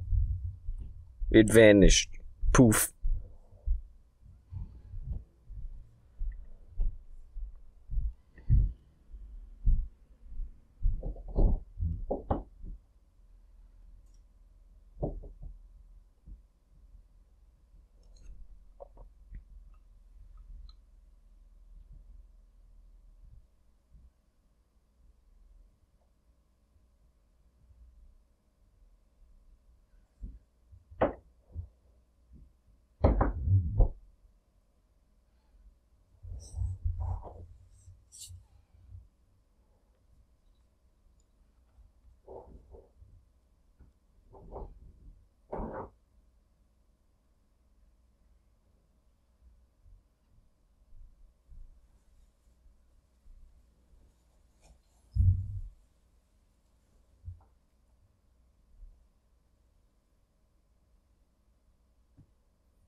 I'm not gonna let you get me, David.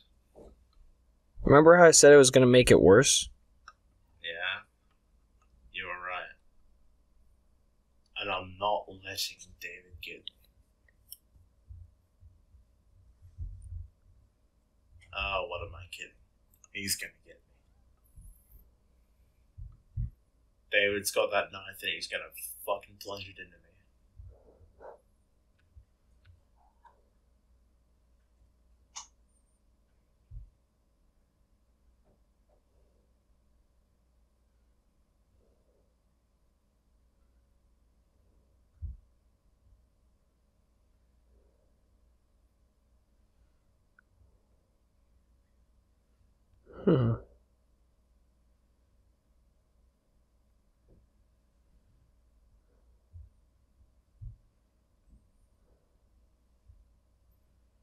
How many people are crying right now? I probably couldn't count them on one hand, maybe not even two.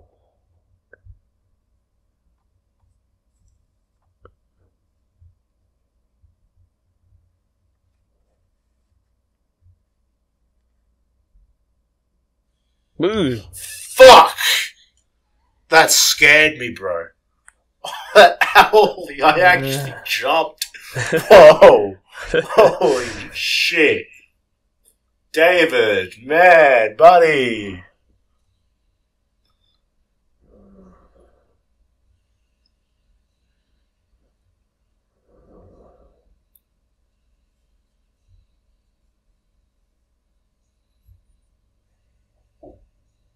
This is just cry for a hug.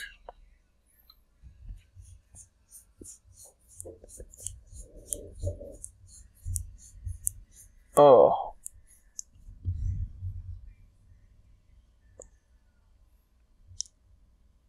If only this wasn't quite as harsh in my ears. I know that it very harsh.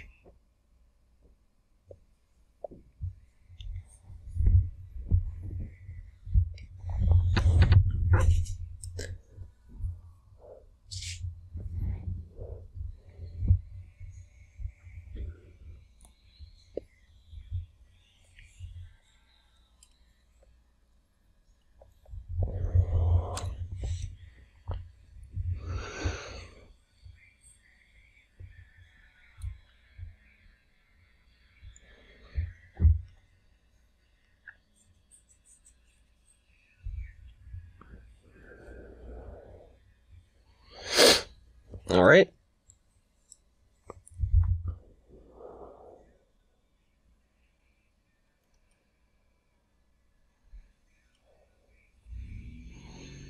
Oof.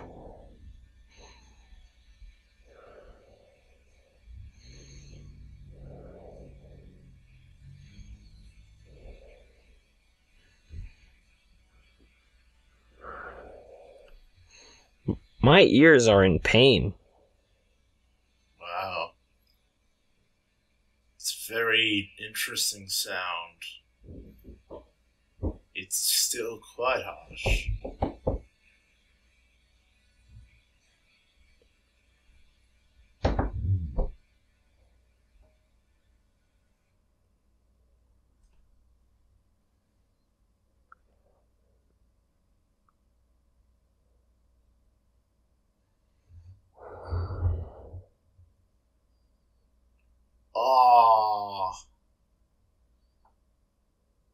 Oh my god.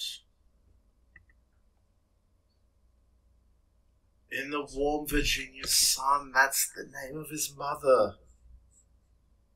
Wow. Shit. Holy fuck. Shit. Wow. That is... What a tribute. Holy shit. If only it sounded better. That's the second song that has got me close. Wow. I probably would have cried if I wasn't fucking trying to save my ears from bleeding. Yeah, I mean, like, honestly, I don't know why that sounded so staticky and harsh. I don't know why. There's just a lot of distortion on that. Very strange decision. Yeah, it was. I feel like that was almost the snapback. It's like, yeah, I'm going to stop everyone from crying and slap them in the face with this. Yeah. And it worked. It worked. It fucking worked. Yeah. But, fuck, that hurts, bro. That actually hurts. Like, this is another song I'm not going to come back to. Mm-hmm. And, like, I'm in two minds about, like, I am very happy that I gave context to the album beforehand. Yeah. Because, like, that made everything hit different, but I kind of want to know, like, if we never had that context, how differently we would react to this. Right. But, like, that last line, in the warm Virginia sun, there I will meet you. Woof. Holy shit. Woof.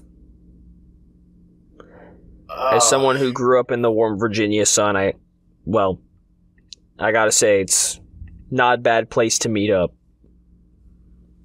Wow. Yeah, the warm Virginia, as in the state, you know. Yeah. Yeah. I got you. That was the album, guys. That was, yeah. It was a trip. It was a journey. Like most Foo Fighters albums, but like most Foo Fighter albums have a lot of standout hits and a lot of lyrics that just tell these rambly stories and just give you a good vibe and like a cool feeling, and they're that popular for a reason. Like, Foo Fighters have gotten that big for a reason, and I definitely feel like the last few albums have been more experimental, just seeing what crazy balls to the wall shit they can throw and see what sticks. And this wasn't only a return to form, but it was a beautiful tribute to two people that, like 2022, like, that must have been hell. Like, trying to do something brand new, get a new movie off the ground, making music under different styles and names, and then losing two people so close together. Someone that you've been on tour with and living your life with for years, and then losing a parent, like, so close to each other. Like, I can't imagine the grief he was going through. And I feel like this whole album was just a glimpse at what the band had suffered and what Dave had suffered. and I'm happy I listened to it. The last few songs, I don't think I'm going to come back to. Like, the saddest song that I'll come back to is probably Show Me How. And it's just because it sounded beautiful with the harmonizing between Dave and his daughter. Yeah. I feel like... Agreed. Like, Rescued, Under You, Hearing Voices, The Glass, those I'll definitely come back to. Those are songs that I'll have in my rock playlist. But Here We Are wasn't too much of a standout for me. Nothing at all was very repetitive. Beyond Me was okay. The Teacher was just a journey in itself, and that and Rest, that just makes me sad, bro. Yeah. Like, I'm in the same mind that I am glad that I listened to and experienced this album, but I don't think I could name very many songs that I will like actively seek out or come back to. There's just like the first few probably. Show Me How was gorgeous, like you said. It's more of like it definitely felt like a Foo Fighters album, but it also just felt like more of it was a tribute, right? So it's like a lot of the emotion in this is very raw and human feeling. So I it's not something that I would actively seek out, at least right now, I guess. But a lot of the songs were repetitive and I don't know. I guess it's just not like Foo Fighters has never quite been my style of music, like the stuff that I would actively come back to, really. But I do definitely appreciate what they went for here, because they definitely they went. It feels like they went out of their comfort zone a little bit for quite a few of these songs, and I appreciate that. It definitely is.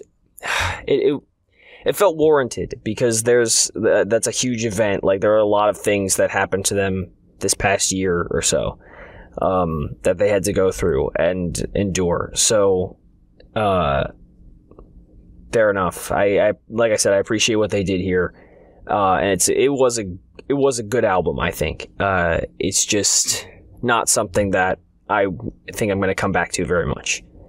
That's valid. Yeah. So it's just very solid. It was. Yeah. It was a good album. Like, I'm not all my life, I haven't been the biggest Foo Fighters fan. Like, I was one of those guys for the longest time that only really knew the mainstays, like The Pretender, All My Life, Learn to Fly, and like, that's mostly what I fucked with. Like, I'm not gonna lie, the first time I saw them live, I literally, I went with my brother to see them. But I was literally there to see Rise Against, because Rise Against was opening for them. Huh. That's what I was there for. Like, it's... And then Foo Fighters came on. I only knew 4 or 5 songs. Mm-hmm. But the experience of being there live and singing with I want to say thousands of people. I need to I need to check how many people were there, but out of all the concerts I've been to, Foo Fighters to me hits different, because you're surrounded by hundreds of people that have been lifelong fans that know the lyrics to every song, and their presentation and their just constant energy is unlike anything I've ever experienced before. It's like, literally, a Foo Fighters concert is one of the best things I've ever been to, and I'm very fortunate to have been to. And that's why Foo Fighters, even though you're not the biggest fan and you don't know a lot of their songs, if you have the chance to see them live, Gus, I fucking recommend it. Like, just go and be there. Like it is something different.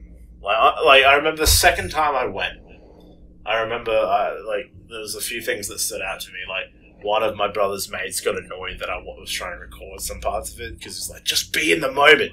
Just fucking listen and be there. And I was like, okay, fine, fuck it. Turn my phone off. Next song that came on was Sky is a Neighborhood. And I was like, oh, fuck yeah, I love this one. And then just hearing thousands of people yell, Sky is a neighborhood! And it just feeling everything around me, like all their fucking voices hit me at once. It fucking blew me away. It was incredible. So that's why, like, yeah, I'm not the biggest Foo Fighters fan. I don't know every song off by heart. I love a select few songs, and I listen to what I can, like, when it comes on. But I appreciate Foo Fighters for a different reason. It's just because of the live experience. And that's now forever altered because they've lost a vital member of their band. Yeah. And that's gonna change them forever. And, like, this album was, like, yeah, what else would we have expected? Like, we knew this was gonna be sad going into it. And, yeah, there's definitely a few songs I like, I'll come back to, but I'm happy to leave it as it is and just get ready for whatever comes next with Foo Fighters. Yep. That was definitely one of the albums of all time. Indeed.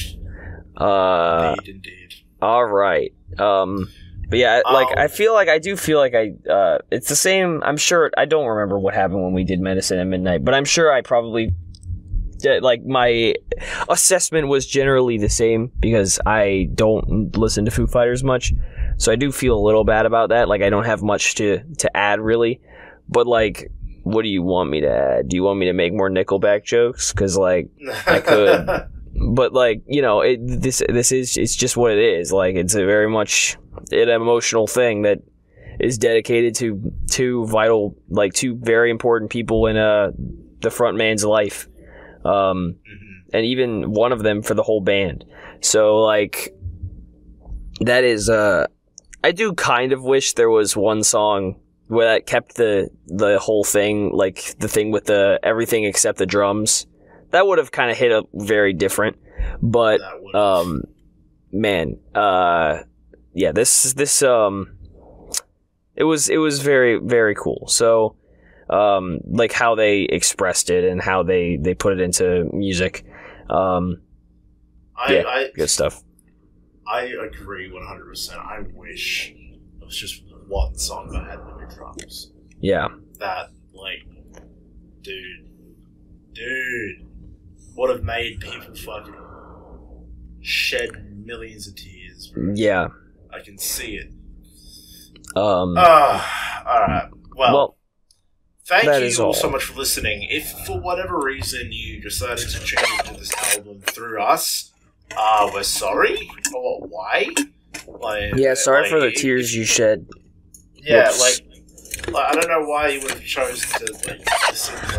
If this was your first time hearing the album with us, like, that was a mistake. Like, yeah. You should have just listened to it in your own time. But either way, let us know your thoughts down in the comments below. Check out our previous album reviews, including the Medicine at Midnight album. Yeah, thank you so much. Subscribe, like, and all that jazz.